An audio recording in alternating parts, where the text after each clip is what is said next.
So on that branch over there, 10 metres away, we've got a load of birds, cunningly disguised as household groceries, but they won't escape me.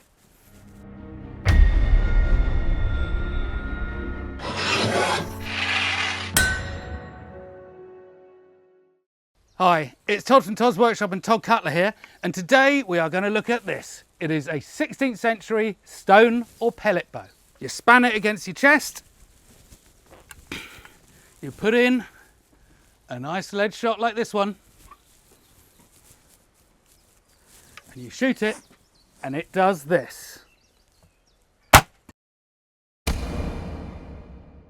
What I need to make clear from the start is these were never weapons of war. That is not what they were for. They were for hunting small game, birds, rabbits, that kind of thing. And you see it again and again in the original artwork. They sometimes shot lead ball, like this one is set up to do.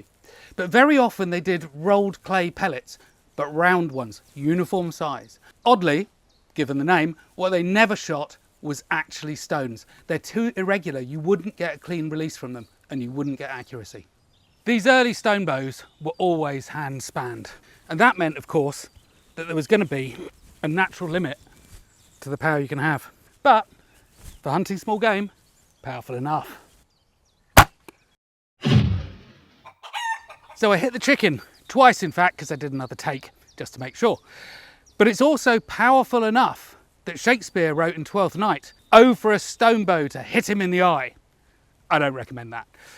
But we got 2 strikes on the chicken here. And that one is all the way through to the body cavity. And so is that one there. And I know that because the shot fell out of his bum onto the ground. It's such a good hunting weapon. Germany in particular loved making incredibly complicated and sophisticated metalwork. And by around 1600, they looked at the pellet bow, thought they could do better, and they did. And they came up with the lever action Schnepper bow. But the design of the Schnepper bow never really caught on in the rest of Europe. But we did get excited about the lever action aspect. More power, easier to load, good reasons. And so they started to design bows much like this. And they stayed unchanged really from about 1700, 1750, all the way through until the early 20th century. So this one here, about the early 20th century, lever action to load and span, pull back and shoot.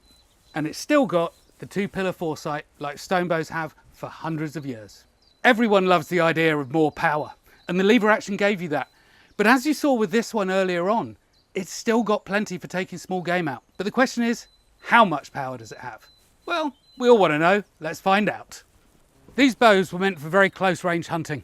5 meters, 10, 15, something like that. And over there, 10 meters away, we've got ourselves a squash, looking very tasty.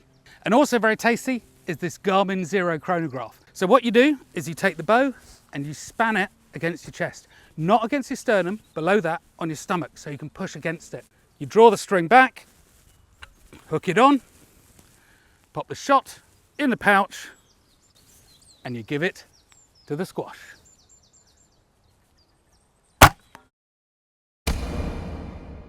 And that was 33 meters per second, 17.2 joules. And that's on a 32 gram shot, which is what, 490 grains. Let's have a look. Well, it appears that squash are tough. But the thing is, those numbers aren't really very big. You know, certainly not in modern terms. But as you saw with the chicken, it's enough to do the job. Superficially, stone bows look quite similar to crossbows, but they're actually quite different. And they're quite different in 5 principal ways. So we're going to start by having a look at the bow steel itself. So on the crossbow here, you can see it is a lot heavier. It's a lot thicker in depth and deeper in height. Now that's because this one is drawing around about 400 pounds in draw weight, something like that, maybe a bit more. This one, about 120, 130 pounds in draw weight. So you need the skinnier bow. But you load these by a goat's foot lever. You have mechanical advantage. Levers were not yet invented by this point for stone bows. You have to do it by hand. That limits the power. But of course, the other thing that is immediately apparent is that this has a double string and this has a single. You need this for shooting bolts. You cannot shoot bolts from this, but it does something very clever. The arrangement of the loops here means that as you pull the string back, that closes. So if I try to put a ball in now, of course, it just falls out. But if I pull that back, now I can pop a ball in and it's held. As I move forward, it's cleanly released. And it's that clean release that you need for accuracy. And that's what you need from this bow. Now, I've never seen that before, so it's time to have a look on slow-mo.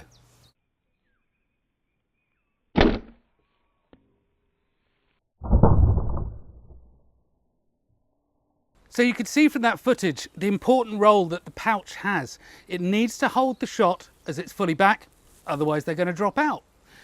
But as it goes forward, it's got to cleanly open up and let the shot move without any disturbance forward. And that's why you need round shot, and the size has got to be fairly precise for the size of the pouch. So you can roll your balls, but you've got to check them for size. But then the other thing is, it means also that irregular shaped things like stones from a riverbed, from a beach, just aren't going to work. The next aspect we're going to look at is the trigger. So the trigger on a stone bow, it's actually very simple. It's just these two principal parts here. So you've got the hook, we saw all this in the film, but the string goes onto the hook there, and then the catch at the back holds it down. As you pull the trigger, you can just see it moving here, and it releases and goes through. Now that works brilliantly for a stone bow, but of course it's totally different to the rolling nut trigger system that is on a crossbow. And so here the string comes into the nut itself, you pull the trigger and the nut rolls forward, releasing the string. Really old technology, sort of late Roman technology, but still current by the time of these bows. Now let's look at the stock. Well, with a crossbow, it's almost always completely flat across the top.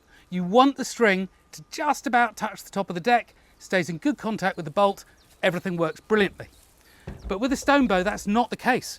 Any interaction on the string is going to affect the accuracy. It's going to stop it being a good hunting weapon. So this cutout here, this dip in the stock, is deliberately done so the string cannot and will not touch anything anywhere during its travel. So when you look at woodcuts or manuscript pictures or museums or museum descriptions, they get things wrong sometimes. If it's got a curved dip in it, it's a stone bow. It's not a crossbow. The fourth aspect that's different about these are the sights. In the 15th century, crossbows didn't have them at all, and they often didn't have them, usually didn't have them in the 16th century. But stone bows had them from very early on. So you've got a rear sight and you've got a foresight. And it was that combination between the sights, a cleanly releasing pouch, and a stock that didn't touch the string that allowed this to be accurate enough for hunting. And the last major point of difference is this bulbous knob at the end. And that's quite simply because you put it against your body and you pull back. So small stock like you find on a crossbow is just going to hurt. So you need that big thing to be able to do it comfortably. Now this one, of course, is spanned completely differently, so you don't need that bulbous end. And in fact, it would just get in the way, both for the spanning and for the shooting. So this is done with a goat's foot lever. And then of course the bolt goes on. And I'm shooting down, so I'm putting my thumb on top. So just in case you're a bit more curious about these things, like I said at the beginning, there is a full making film listed up in the notes where I show how I make every single part of it and what they're for. So now that you know a bit more about pellet bows or stone bows, it's time to go on a bird hunt. I've interrupted this film to remind you to sign up for our newsletter. It's full of offers, discounts, new product information, all sorts of stuff. And if you've been enjoying this film, you will love it. And the best thing about it is it's free and it's a really good way of helping support the channel. So there's a link in the notes, and now back to the film. So on that branch over there, 10 meters away, we've got a load of birds, cunningly disguised as household groceries, but they won't escape me.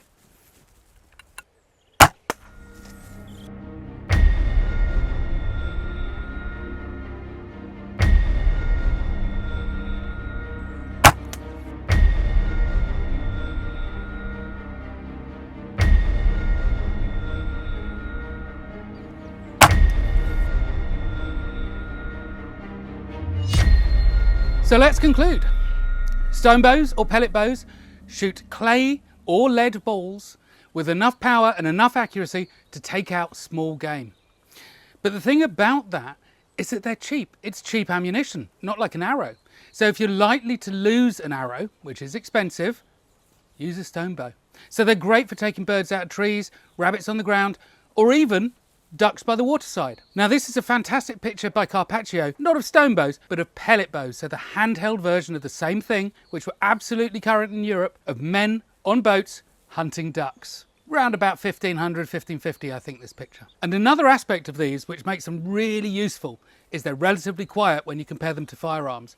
Brilliant for hunting, probably brilliant for poaching as well. And that's one of the reasons that it led on to a long lifespan. So these went for about 500 years, really, before they fell out of fashion.